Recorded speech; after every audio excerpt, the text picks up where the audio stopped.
সংখ্যালঘু দপ্তরের কোটি কোটি টাকা তছরূপের অভিযোগে এদিন অর্থাৎ সোমবার উত্তর দিনাজপুর জেলার করণদিঘি ব্লক সহ একাধিক জায়গায় হানা হলো সিআইডি। এই জেলার একাধিক প্রভাবশালী নেতা তছরূপের ঘটনায় জড়িত, যদিও দু একজন নেতাকে গ্রেপ্তার করার জন্য রাজ্য পুলিশের মন্ত্রী তথা মুখ্যমন্ত্রীর সবুজ সংকেতের অপেক্ষায়। এদিন সিআইডির তরফ থেকে বিচারককে জানানো হয় একাধিক অভিযুক্ত নেপাল ও বাংলাদেশে আত্মগোপন করে রয়েছে। এদিন যে 7 জনকে গ্রেপ্তার করা হয়েছে, এদিন অর্থাৎ সোমবার অভিযুক্তদের রায়গঞ্জ জেলা আদালতের অ্যাডিশনাল ডিস্ট্রিক্ট সেশন জজ কোর্টে তোলা হলে বিচারক অভিযুক্তদের জামিন নামঞ্জুর করেন। সিআইডি সূত্রে জানা গিয়েছে, ধৃতদের নাম পঞ্চু বসাক বয়স 35, অশোক বসাক বয়স 28 সহ 7 জন, বাড়ি করণদিঘি থানার আলতাপুর গ্রাম পঞ্চায়েত এলাকার সাবধান মিহিন্দাবাড়ি গ্রামে। পেশায় গৃহশিক্ষকের পাশাপাশি এলাকার প্রতিষ্ঠিত ব্যবসায়ী ও প্রভাবশালী বলে পরিচিত। কেউ আবার রয়েছে প্রাক্তন প্রধানের স্বামী অথবা তৃণমূলের প্রভাবশালী নেতা। রায়গঞ্জ জেলা আদালতের special public prosecutor Shaon Chowdhury বলেন, ধৃতের অ্যাকাউন্টে লক্ষ লক্ষ টাকা ট্রানজাকশন হয়েছে। সেই সূত্রে অভিযুক্ত 7 জনকে গ্রেপ্তার করেছে সিআইডি। এদিন অর্থাৎ সোমবার বিচারক অভিযুক্তদের জামিন নামঞ্জুর করেন। পরবর্তী তারিখ 22 এপ্রিল ধার্য করেছেন বিচারক। স্কুলের পোর্টালের নম্বর বদলিয়ে উচ্চ মাধ্যমিকের ছাত্রছাত্রীদের ট্যাবের টাকা মূল মস্তিষ্ক মাঝিয়ালি হাই স্কুলের ভারপ্রাপ্ত প্রধান শিক্ষক মোহাম্মদ মুফতাজুল ইসলামকে জেরা করতে যায় সিআইডি। বর্তমানে ধৃত শিক্ষক ইসলামপুর মহকুমা সংশোধনাগারে বন্দী রয়েছেন। গোয়ালপুকুরের কিচকতলা হাই স্কুলের 13 জন পড়ুয়ার ব্যাংক অ্যাকাউন্ট নম্বর থেকে টাকা গায়েব হওয়ার ঘটনায় আগেই ওই স্কুলের প্রধান শিক্ষক ইসলামপুর সাইবার অপরাধ থানায় অভিযোগ করেন। অভিযোগের ভিত্তিতে তদন্তে নামে পুলিশ। চোপড়া মাঝিয়ালি হাই স্কুলের প্রধান শিক্ষককে গ্রেপ্তার করতে একে একে সমস্ত কীর্তি সামনে আসে। সিআইডি সূত্রে জানা গিয়েছে, সংখ্যালঘু দপ্তরের কোটি কোটি টাকা তছরূপ শুধু মাত্র করণদিঘিতেই আবদ্ধ নয়, উত্তর দিনাজপুর জেলা জুড়ে এই দুর্নীতি হয়েছে। ফলে স্কলারশিপ টাকা তছরূপের পাশাপাশি ট্যাবের টাকার দুর্নীতি নিয়ে তদন্ত শুরু করেছে সিআইডি।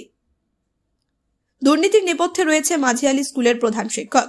বস্তুত বয়স্করাই ছাত্র সেজে সংখ্যালঘু দপ্তরের কোটি কোটি টাকা হাতিয়েছেন। এর পেছনে ছিল সাবধান হাই স্কুলের শিক্ষক কেরানি, 4th শ্রেণীর কর্মী ও সংশ্লিষ্ট গ্রাম পঞ্চায়েতের প্রধান।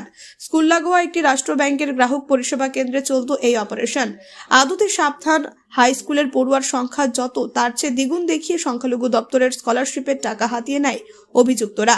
দীর্ঘদিন ধরে চলতে থাকে এই দুর্নীতি। এরপর বিষয়টি প্রকাশ্যে আসতেই করণদিঘি ব্লকের সাবধান গ্রামের বাসিন্দা মোহাম্মদ আবু সানা করণদিঘি থানাতে মোট 7 জনের বিরুদ্ধে লিখিত অভিযোগ দায়ের করেন। তদন্ত শুরু করে পুলিশ। উঠে আসে একের পর এক চাঞ্চল্যকর তথ্য। অভিযুক্তরা তৃণমূলের দাপুটে নেতা হওয়ায় পুলিশের ক্ষমতা হয়নি অভিযুক্তদের গ্রেপ্তার করার। উল্টে এত বড় একটি স্ক্যাম ধামাচাপা দেওয়ার চেষ্টা করে। গত বছরের 17 মে এই ঘটনায় 2 অভিযুক্ত আদালতে আত্মসমর্পণ করেন। তাদের নাম মোহাম্মদ ফাইজুল রহমান, আব্দুস সালাম। তাদের বাড়ি করণদিঘি থানার আলতাপুর 2 গ্রাম পঞ্চায়েতের সাবধান গ্রামে। এরপর ধৃতদের সিআইডি হেফাজতে নেওয়া হয়। বাজেয়াপ্ত করা হয় একাধিক নথি।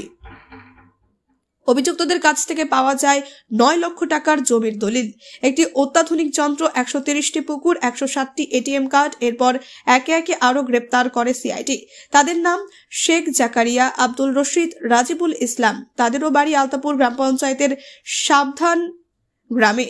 এই নিয়ে মোট 7 জনকে গ্রেপ্তার করল সিআইডি। অভিযুক্তদের বিরুদ্ধে ভারতীয় দণ্ডবিধির 420, 406, 100B, অ্যাডিং সেকশন 118, 409, 413, 467, 195 ধারায় মামলা রুজু করেছে সিআইডি। পাশাপাশি তথ্য প্রযুক্তি আইনেও মামলা রুজু করেছে। এই ঘটনায় একটি SBI ব্যাংকের 4টি গ্রাহক পরিষেবা কেন্দ্র থেকে কোটি কোটি টাকা তোলা হয়। 2016 সাল থেকে সাবধান হাই স্কুলের মাইনরিটি স্কলারশিপের টাকা ধাপে ধাপে তোলে তৃণমূলের এই দাপুটে নেতারা। বয়স্ক লোকেদের ছাত্র বানিয়ে এই কর্মকাণ্ড করে। দীর্ঘ বছর ধরে এই জালিয়াতি কাণ্ড ঘটিয়ে চলেছিল সংশ্লিষ্ট গ্রাম পঞ্চায়েতের তৎকালীন পঞ্চায়েতের প্রধান স্বামী তথা তৃণমূলের দাপুটে নেতা। রায়গঞ্জ থেকে বিথিকা পালের রিপোর্ট, কুলিক নিউজ।